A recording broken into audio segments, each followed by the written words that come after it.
દેખાય છે હે આટલી દાદાગીરી ખાની છે હે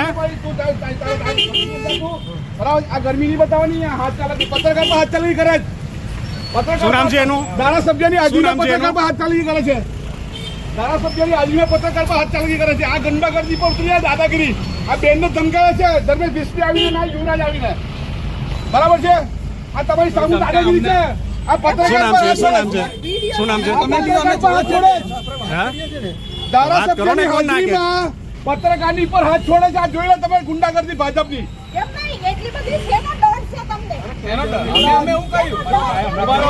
મારી વાત સાંભળેલો તમે પહેલા મારી વાત સાંભળો તમે પહેલા મારી વાત તમે તૈયાર છો અમે તૈયાર જ છે મને તૈયાર એવી રીતે વાત કરશો જો મેં એવું કીધું હું અહીંયા ઉભો તો એવું કે જતા રહો અહીંયાથી એટલે કોણ કહેવા વાળા હું અહીંયાનો સરપંચ છું તમે ને તમારા વિજયભાઈ રેકોર્ડિંગ છે તમારું રેકોર્ડિંગ છે તમારું રેકોર્ડિંગ છે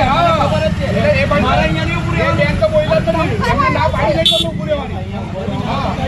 ઉપર પહેલા કીધું મારા ઉપર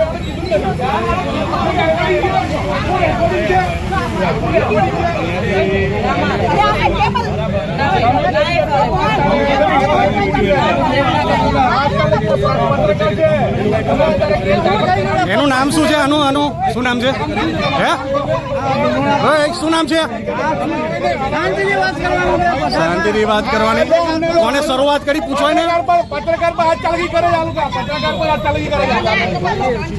દુષ્યંત પટેલ ધારાસભ્યની હાજરીમાં પત્રકારની પર હાથ ચાલકી કરી ભાઈ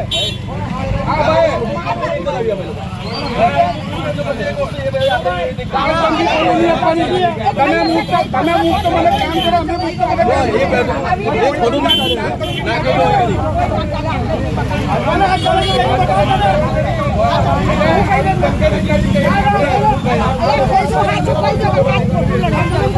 અરે અમે બી અહીંયા લોકો છે અમે લડવા તો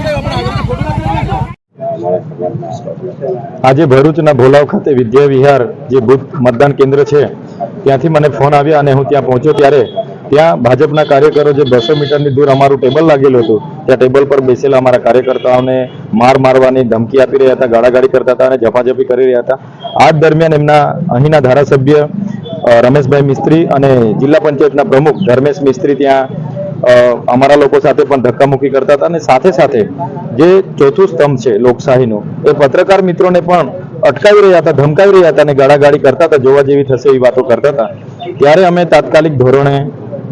એસપી સાહેબને પણ 2 ફોન કર્યા, એમણે રિસીવ નથી કર્યો, હજુ પણ રિપ્લાય એમનો નથી આવ્યો. કલેક્ટરશ્રીને પણ મેં ધ્યાન દોર્યું છે અને આ બાબતે ઝીણવટપૂર્વક તપાસ થાય અને કાયદેસરની કાર્યવાહી થાય એ અમે એમને વિનંતી કરીએ છીએ. અમે આજે પત્રકાર મિત્રો સાથે ઊભા છે અને મને એવું લાગે છે કે ભરૂચ લોકસભા ભાજપ હાર ભાડી ગઈ છે ત્યારે ગુંડાગીર્દી પર ઉતરી આવી હોય ને આવા જનપ્રતિનિધિને આવું વર્તન નથી છાપતું, જાહેરમાં આવી લુખ્ખાગીરી જેવી કરવાનું, ત્યારે અમે એમને વખોડી કાઢીએ છીએ અને એનો જવાબ